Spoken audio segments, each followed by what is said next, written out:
Hey everyone, this is Louis7 and I am beginning what will hopefully be an annual guide to the classes in the MMORPG The Lord of the Rings Online, starting with this year 2021. So the game offers many classes, roles, playstyles, and fantasies for you to choose from, so in this guide I hope to help you learn about the classes and maybe help you make a choice on the class for you.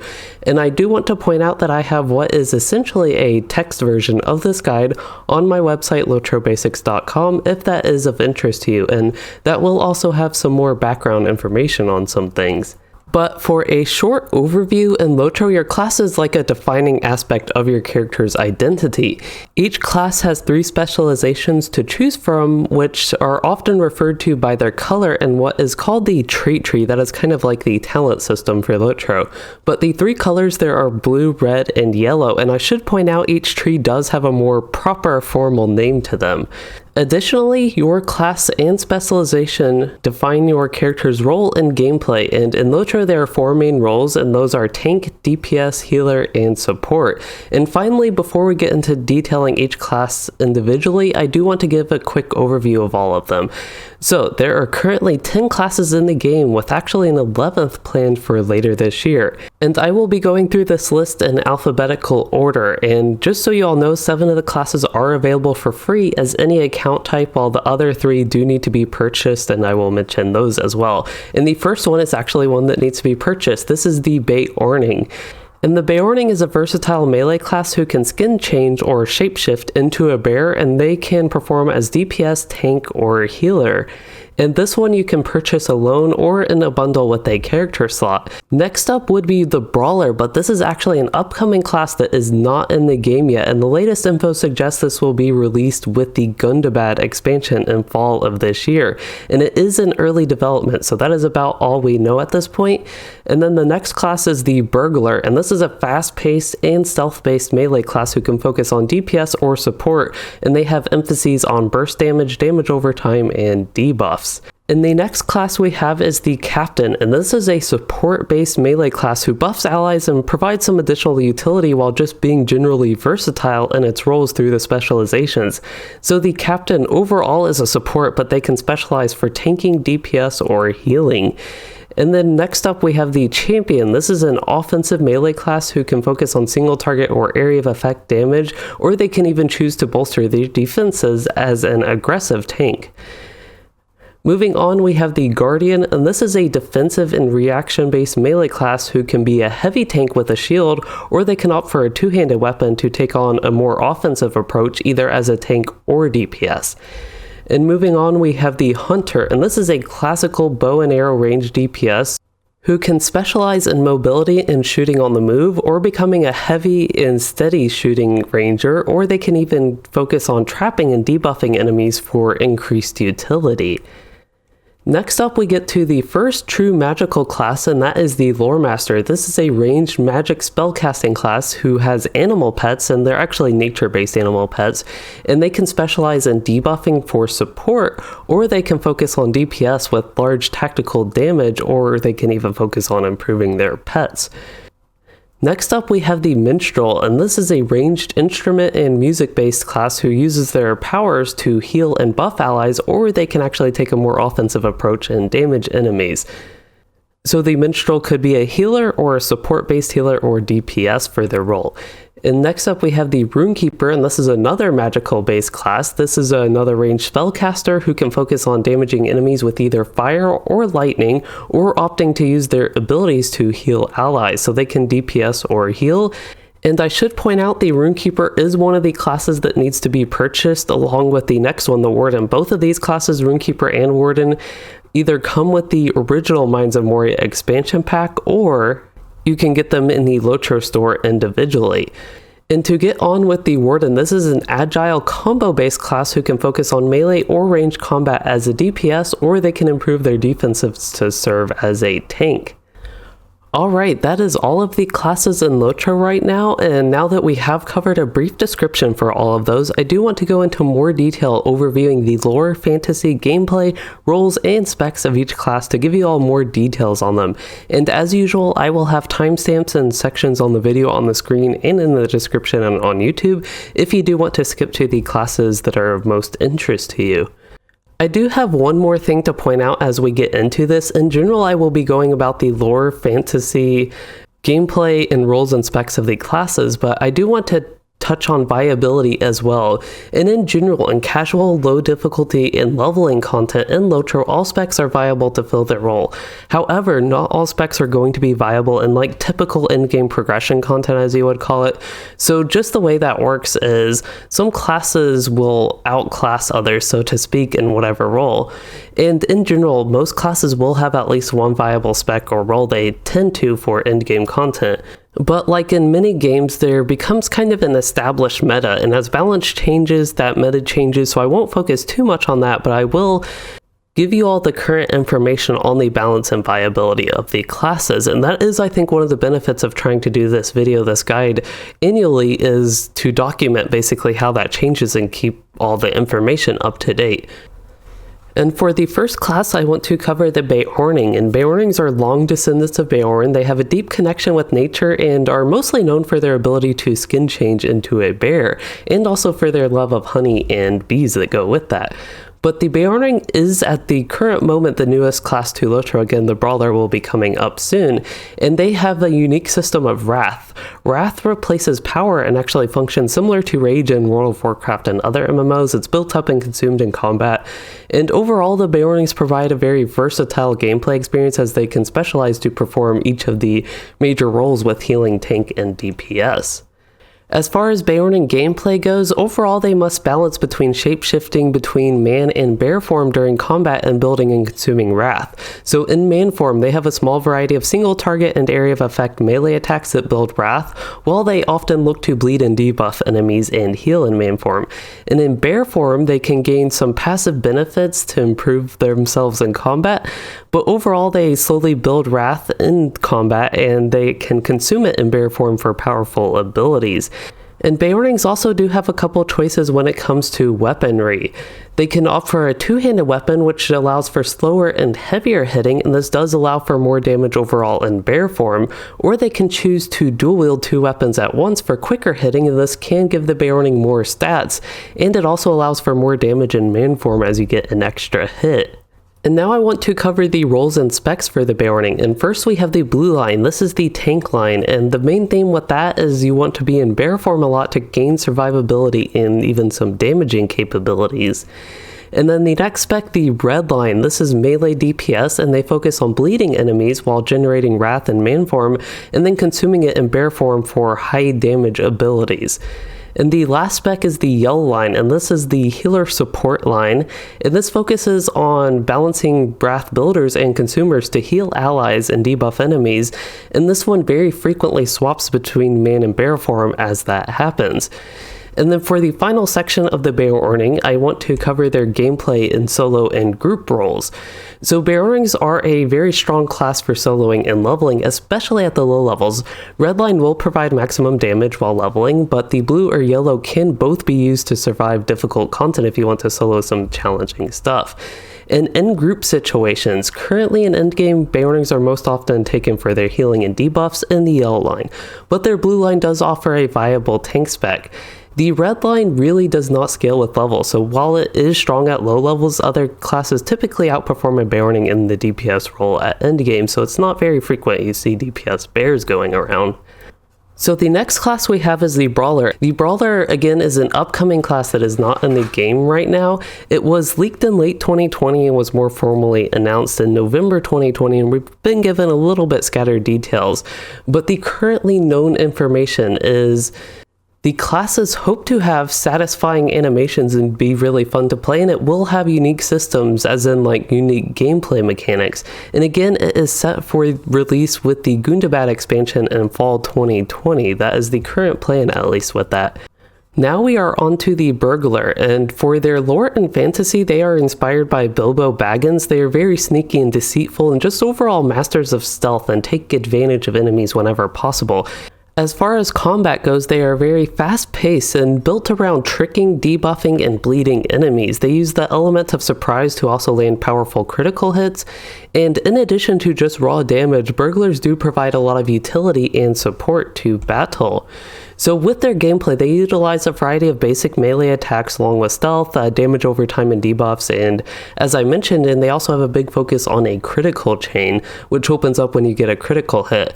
But in addition to like burgling enemies from stealth, burglars attacking from stealth allows them to surprise enemies, and you can open combat with some very powerful effects. And as I mentioned, scoring critical hits will open the critical chain, which allows you to use some strong finishers for stronger damage or debuffs. And outside of raw physical prowess, burglars can also play with luck to their advantage with gamble skills, which can have a variety of effects, or they may also focus on a more supportive role by tricking their enemies, which can weaken enemy defensive and offensive capabilities. Moving on to the roles and specs for the burglar, there is the blue line, which is melee DPS, and this focuses on the gambles, which again can damage and debuff enemies or buff the burglar. And this is a really good spec for self-sustain. The next spec, the red line, is also melee DPS, and this focuses on attacks from stealth, strong critical hits, and bleeding enemies. And finally, the yellow line, this is going to be the support spec, and this focuses on tricking enemies and even using trick removal skills, as they're called, to weaken enemies. And this really enables your fellowship to deal more damage or even take less damage as a support spec.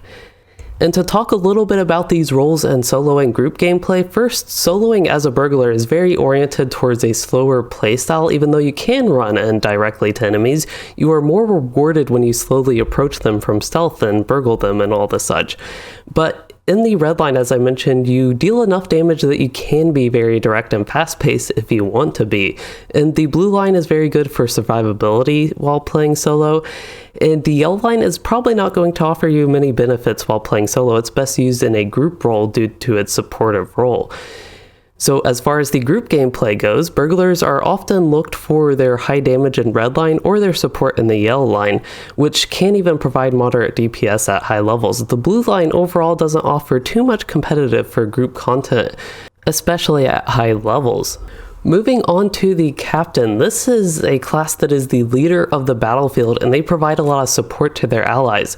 Captains are tough to defeat on their own, but they are really mostly known for buffing their group to help bring down enemies. And the captain is going to be a slower paced melee class who is best utilized in groups. They focus on creating and maintaining powerful buffs for their fellowship while again bringing utility to the battle. And captains do have heralds, which are a pet type of NPC that provide additional boost to allies and deal a little bit of damage in combat. And as far as the captain gameplay goes, they use shouts, cries, and a lot of different melee attacks to buff their allies and deal damage. So they have a few combat states, and basic abilities will open what is called battle ready and battle hardened states, which that boosts the captain and allows them to create more powerful buffs. And defeating enemies in combat also inspires the captains through defeat offense, which also enable strong abilities. So even though buffing is the primary theme of the captain, a lot of their damage abilities that you will be using in combat focus on critical hits and bleeding enemies. And overall, as I've mentioned a lot, captains are supportive with their role, but they can specialize to focus their buffs on defenses, damage, or healing. So for their roles and specs, the first one is the blue line, and this is a support heal type spec, and it focuses on buffing allies and healing them with the buffs, and has some additional damage and defense support. So healing is actually largely passive as you work to damage enemies, which thematically is like inspiring your allies with your attacks. And then the red line, this is the support DPS spec, and this just focuses on boosting damage of allies to help defeat enemies faster. And then finally, the yellow line. This is one that focuses on tanking enemies while buffing defenses of allies. This brings a lot of utility as well as a little bit of healing support to go along with it.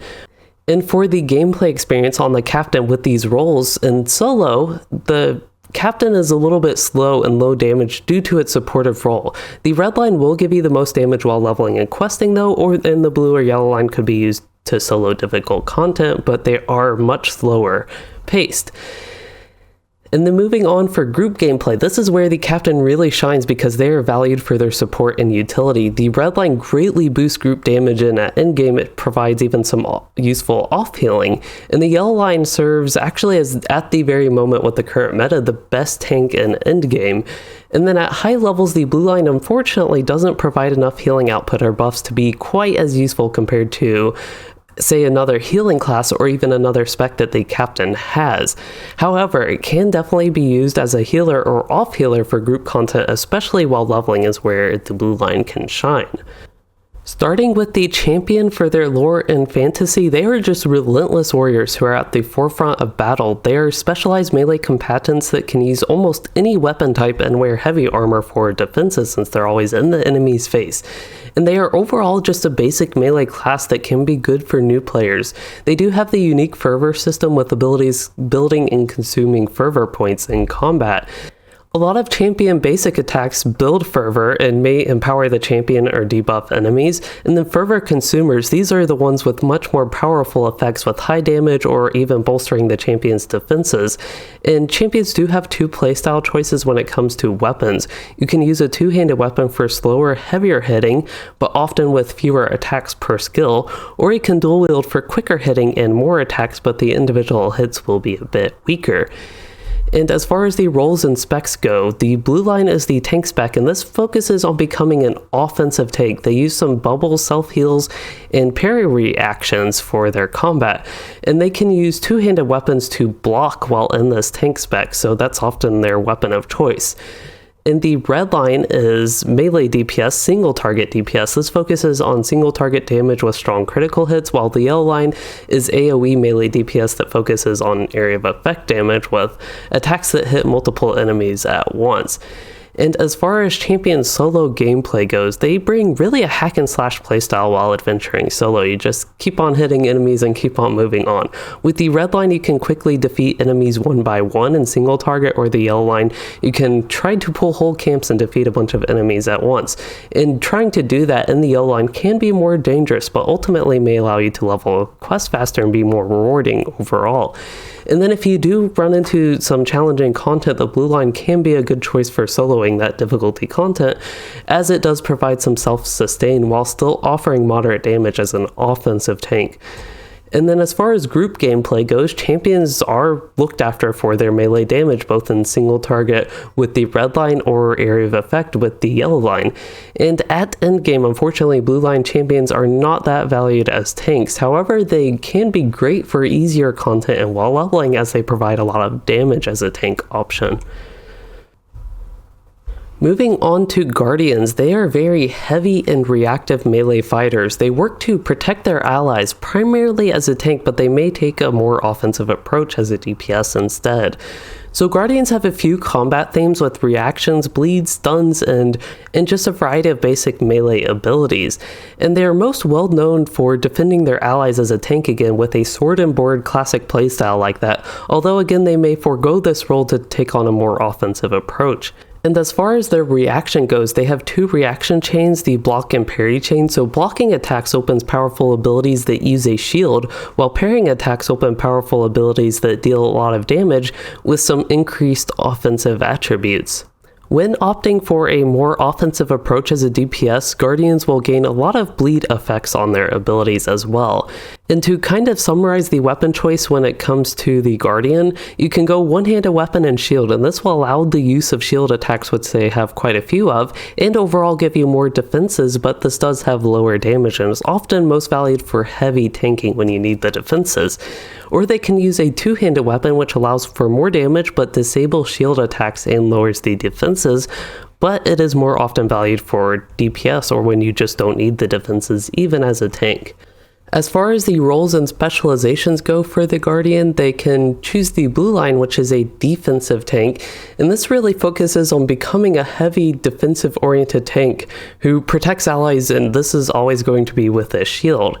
The red line is the melee DPS spec, and this goes for a full offense with a variety of themes, but mostly the parry chain, bleeds, critical damage, and fast attacks.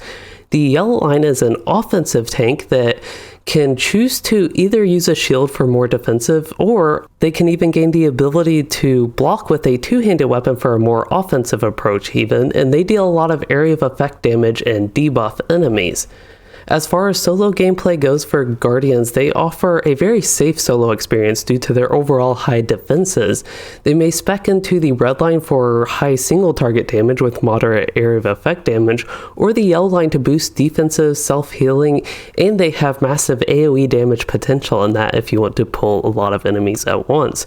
And typically the blue line does not offer too much for solo, but if you are running into difficult content when the other specs don't work, this may work for you.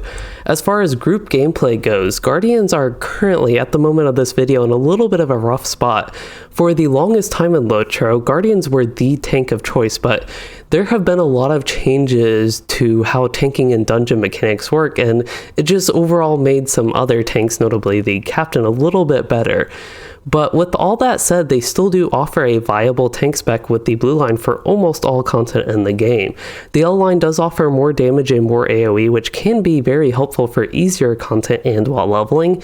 Even if good for solo, the Guardian DPS in the red line is not really high enough for endgame progression content, although it is sufficient for leveling and easy difficulty group content. It's just outclassed by some other classes, but that's the way it works in the game.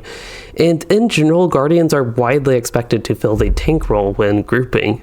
Moving on, we have the Hunter, and this class is inspired by Legolas, and it's just a classic range class who uses bows and arrows to shoot enemies from afar, and they are masters of survival and the wilderness. They can track enemies, and they even provide the famous Middle-earth taxi service in LOTRO, as in they may port players to different cities and camps around Middle-earth.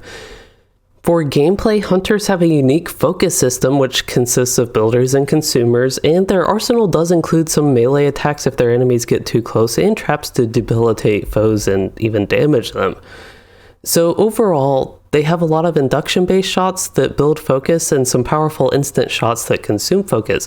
Some shots do bleed enemies for damage over time, while others take advantage of enemy vulnerability for large critical damage. Traps and utility skills help the Hunter with crowd control and increasing enemy vulnerability to attacks. And during normal combat, I will say utility skills may often feel neglected, but sometimes when you are in difficult situations, they can become necessary to survive.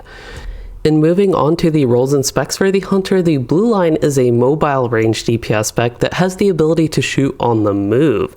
The red line is another range DPS spec that focuses on steady induction-based shots and staying still and getting strong critical hits as a longer range archer. And the yellow line is where utility can shine. This is more of a utility DPS that focuses on crowd control and the such. So they really try to focus on traps and survivability while bleeding enemies.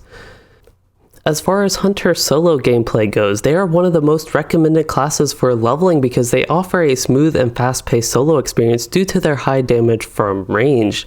They may spec into the red line for very high damage, especially at higher levels, or the blue line for mobility and instant shots and just very fast-paced gameplay experience.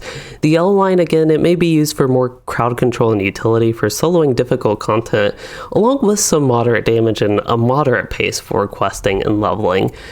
In group content, Hunters are really valued for their range damage and their taxi service. At high levels, the red line will provide the most damage, and in general is what is expected to be used for the DPS role with the balance at the moment. The blue line does just not really provide enough damage to commonly be picked compared to red, but there are certain scenarios where the mobility can actually make it a good choice, and it is definitely viable for leveling in low difficulty group content, as basically everything in LOTRO is. And it's kind of similar with the L line with the blue line. It just doesn't offer enough damage to be considered a viable, and all the utility and crowd control stuff ultimately doesn't really matter too much in group content and thinking in terms of raids. But overall, the yellow line can be a strong choice for leveling group content, especially if your group does not have a traditional tank. They can actually somewhat fill that role a little bit. Alright, we are moving on to one of the more magical classes, and this is the Lore Master, who is inspired by wizards. Notably, there is Gandalf and Radagast that are the most obvious. In the Lore Master, they do have animal pets and just have great knowledge on creatures and lore in Middle-earth. So Lore Masters, I will say, are infamous for grandiose effects that can definitely cause a lot of lag, especially in raid situations, so you might need to be a bit careful with them there. But overall, Lore Masters, they just bring a lot of utility, and they can weaken enemies with the aid of their variety of animal pets that they can summon. So in addition to debuffs and focusing that on a supportive role, they can take a more destructive path with some massive area of effect burst damage. So the Lore Master really holds a unique gameplay style with a variety of induction-based damaging spells, debuffs, and some fellowship support spells even. And they even have some pet management spells. So for damaging spells, basic abilities will provide slowly built up damage over time, while more powerful area of effect spells provide strong burst damage instantly and over time, but they have longer cooldowns. And then in the more supportive role, Lore Masters provide instant cast debuffs to weaken enemies and make them more vulnerable to ally attacks. And they do have a small variety of heals for the Fellowship. They can restore power, which is something they are famous for. And they provide a lot of just utility buffs and debuffs. There's a lot going on with the Lore Master.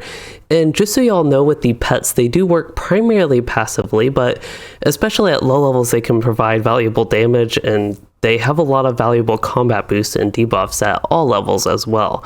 So for the roles and specs with the Lore Master, the blue line is kind of a tactical utility DPS that is pet focused, as I call it. So it's very pet centric with the Lore Master, and it can make the pets provide increased utility with a lot of valuable combat benefits and buffs. So Lore Masters and their pet attacks and abilities can actually synergize with each other and benefit each other, but in general, the Lore Master will just be focusing on spell casting and pet management with this spec. And then the red line, this is the spell-focused tactical DPS that really focuses on the strong damaging spells and doing a lot of area of effect burst damage and some slowly built up sustained damage over time.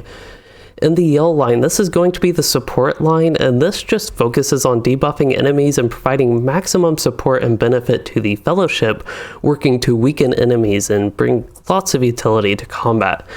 So in solo gameplay, Lore Masters, again, they just offer a very unique experience as a high-powered but squishy spellcaster with pets that can tank damage. At low levels, their pets will actually often dominate enemies because they're so strong, but pets do get progressively weaker at higher levels, and towards the level cap, they actually get very weak and are mostly used for their powerful debuffs that weaken enemies. But overall, the blue line is a solid option for low levels and does become weak and kind of is rarely used at high levels, where the red line becomes more favored for its high damage. And in solo, the yellow line does not provide much benefit to the Lore Master because there's just no one else there if you are solo to take advantage of all the awesome debuffs and support. So in endgame content, however, the yellow line is very valuable for a group, and it's a strong debuffer and very minor off-healer with some utility.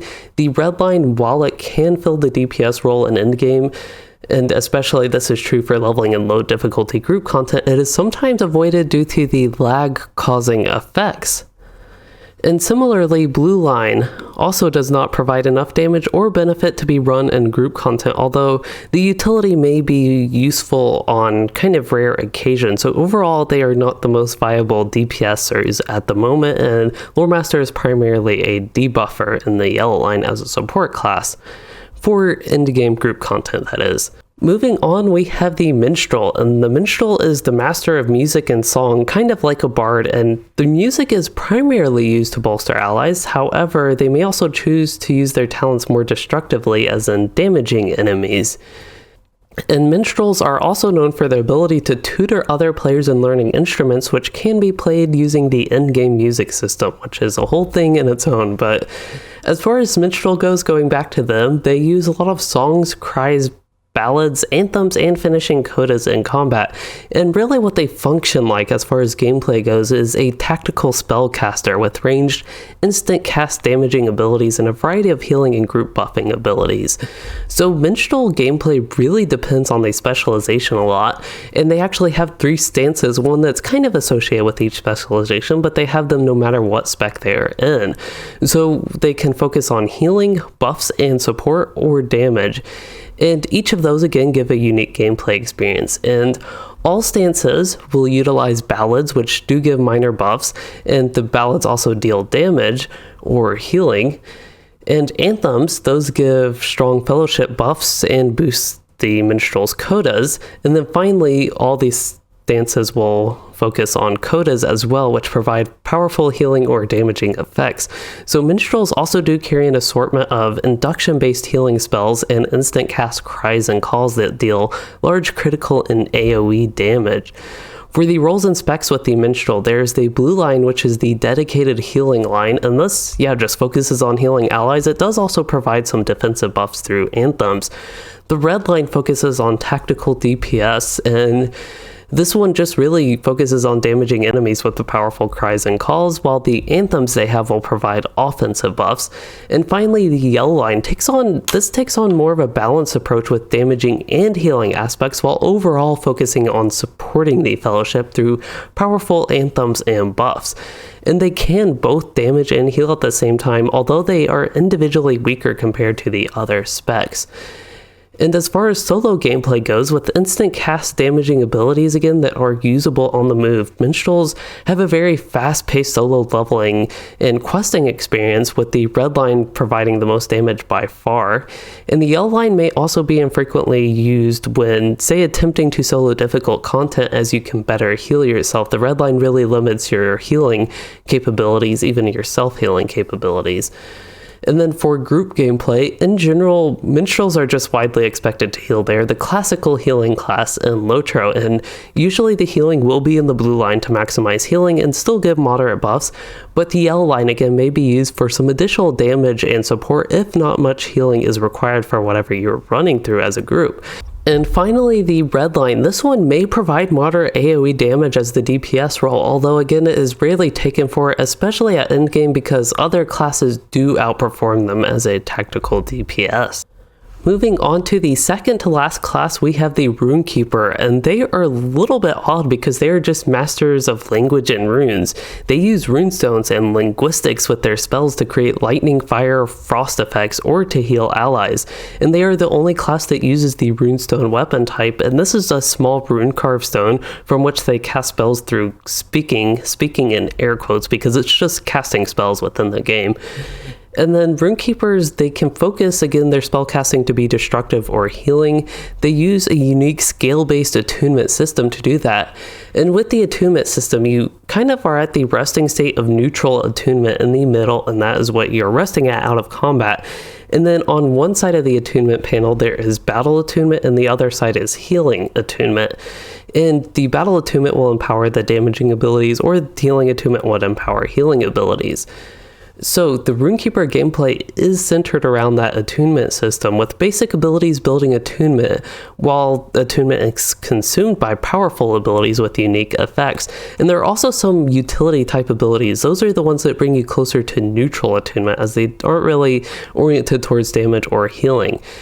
And the Rune Keeper gameplay really just depends on the spec. For fire spells, those are induction based and deal damage over time. Lightning spells are instant and deal strong critical damage, while frost spells offer utility and minor support through debuffs. And finally, healing spells really restore morale over time. For the roles and specializations of the Rune Keeper, the first is the blue line, and this is the healer. This focuses on heal over time abilities and bubbles, which can prevent damage. The red line is the fire DPS, tactical DPS spec, and this focuses on the induction-based fire spells while basically standing still to deal damage over time in both area of effect and single target. And finally, there is the yellow line. This is another tactical DPS, but focuses on lightning spells. And a lot of the lightning spells, these are all instant casts, and they allow mobility and to be used while on the move. And they all deal instant damage with large critical hit themes, and this is primarily in single target with the yellow line. And as far as solo gameplay goes, Rune Keepers offer two separate solo playstyles. The yellow line can be favored for quick damage and mobility, and even some area of effect crowd control through stuns and dazes with your lightning abilities. The red line may start combat a little bit slower with inductions and less crowd control, but they have very strong burst damage and have good damage over time to back it up as well. And then for group gameplay, Rune Keepers are a little bit odd with group gameplay at the current balance moment, but one thing they do is provide a lot of utility through one single skill, which is their in-combat res.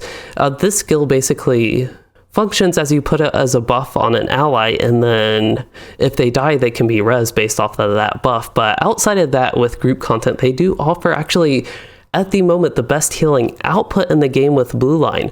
But one of the weaknesses of the healing Rune Keeper is they offer little support to go with it, and that is actually one of the reasons, say, Minstrel is often chosen in group gameplay as a healer compared to the Rune Keeper. Same with the Beorning, they offer a lot of support to go with it as well. So even though they can technically put out a lot of healing, they just don't have much to back it up in terms of support. But outside of healing, the Rune Keepers do offer moderate DPS, with the yellow line currently providing the most DPS. It's not the most viable at the moment. Recently, Rune Keeper is just in a bad state kind of overall with DPS, to be honest. It's good for easy and casual content, but this is for the more difficult progression endgame content.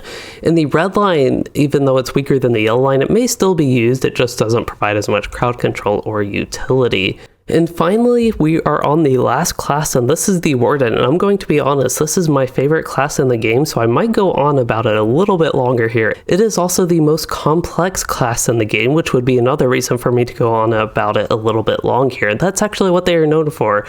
But before we get too much into that, with their lore and fantasy, Wardens are inspired by Haldir, and they are just mobile and agile, and they're a combo-based combatant who can deal damage or tank, and they can also muster wherever they are needed. They use a one-handed melee weapon, which can often be a spear, or you can choose something else if you wish. They do have a unique Warden shield to go with that, and a javelin for ranged combat. So again, Wardens are known for their complexity. They provide a very unique experience for LOTRO and the MMORPG genre as a whole, with their unique combo-based gambit system and equipment loadout. So the gambit system, this involves using gambit builders in a certain order and pattern to make gambits, which the gambits are powerful abilities that provide damage, utility, crowd control buffs, debuffs, and heals, similar to basically normal skills. So with the gameplay styles with the Wardens, they do a lot of shouting and attacking enemies with weapon, shield, and javelin. It again revolves around the gambit system. So the gambit builders that build towards the gambit deal a small amount of damage and have minor effects with them, but the true power is unlocked by mastering the gambits, which there are a lot of gambits, but most commonly used ones provide strong bleeds, light damage over time, defensive buffs and debuff enemies, or even morale tap enemies, which functions like draining the health of enemies, and even gambits provide self-heals, ones that are used frequently at least. But in addition to gambits, Wardens do offer a variety of basic abilities, and that's mainly with their javelin, just throwing the javelin for basic range attacks, and they have a very small variety of additional utility abilities. On top of all that, Wardens have two stances to choose from which alter gambits. The first one is recklessness for melee, and the second is assailment for ranged combat. So with all that in mind, the Wardens do have 3 specializations. The first is the Blue Line, and this is the tank. It's a very agile tank who focuses on avoiding enemy attacks altogether and self-sustain while dealing strong damage with bleeds and light damage over time in single target and area of effect. And I do want to point out, when I say light damage over time, light is a damage type. I don't mean light as in weak, just so y'all know. But anyway, the tank spec is primarily melee, but they still do have access to the range stance, and this provides a very unique ranged tank experience in the very limited use that it has. Moving on, the red line is a melee DPS, and this focuses on the melee gambits with damage through bleeds, which are damage over time effects, and single target, and then there's also light damage over time in both single target and area of effect. The yellow line is a ranged DPS spec, and this focuses on the javelin skills, providing some utility and support, and ranged gambits, which also bleed enemies, and they sometimes deal relatively high upfront damage and debuff enemies as well.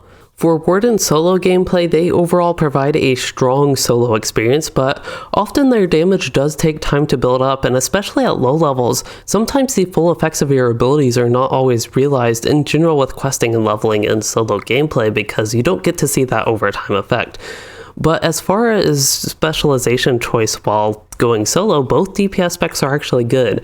The red line provides strong damage over time and moderate burst damage with AoE skills, while the yellow line does provide more upfront damage and you can start combat from afar. And at high levels, the yellow line can get high damage over time, and even in the melee stance they can get high damage as well, as sort of a hybrid range / melee spec at high levels. And then also, Wardens in general are very self-sufficient with self-heals, and this is greatly boosted in the blue line where defenses are also boosted, so the blue line can be used to solo difficult content and even some group content while solo. And finally, for Warden group gameplay and endgame, Wardens are usually desired for their high DPS, especially in longer fights where they actually have time to cast many gambits and build up their damage over time effects. So overall, both DPS specs are viable at the moment, and the yellow line is usually weaker at lower levels as a ranged DPS, but very strong at high levels as a mixed ranged and melee DPS. I do want to point out this is one of the most inconsistent specs due to a lot of RNG mechanics though, if that matters for you.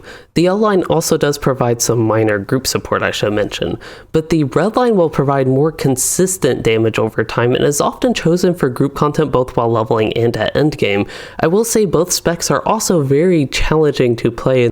And then finally, I do want to touch on the blue line tanking as a Warden in group content. This actually once was viable, but endgame, kind of similar to the Guardian, but not quite like them, endgame content is no longer geared towards the tanking style of a blue line Warden. So usually blue line Wardens is reserved for easier content and group content while leveling. I will say Warden tanking can provide the highest damage and highest aggro actually amongst the tanks when better defenses are not needed. And they also do have the unique ability to range tank, and although this is never actually required, it does provide some benefit in very few instance fights and gives just some flexibility with pulling in general instance chaos, I will say. But again, overall with the Warden, I probably went a little bit longer with this one because there's so much going on with the class and so many complexities. So hopefully that helped you all, at least with the Warden. And finally, with that, we have covered every class in the Lord of the Rings Online. In case you are still interested in learning more about certain classes, I do have a lot of videos on the different ones, and I will actually be starting a new commentary discussion series for each class starting soon. And until then, I have 2021 updated gameplay with no commentary for each class so you can see how they play in action and all that. In addition to all of that, I will also link some resources that may give you further help down below in the description. And finally, I do want to point out, since this is my first year doing a mega guide on all the classes in LOTRO, I really would appreciate some feedback on the format, pacing, structure, and any other parts of this video with that. But that is all I have for the video, so I hope you all did enjoy it and learned about the classes of LOTRO, and I hope it may help you choose a class if you are stuck on that. And if it did, please consider sharing the video and liking and subscribing for more, or becoming a channel member to support the content, and thanks for watching, everyone.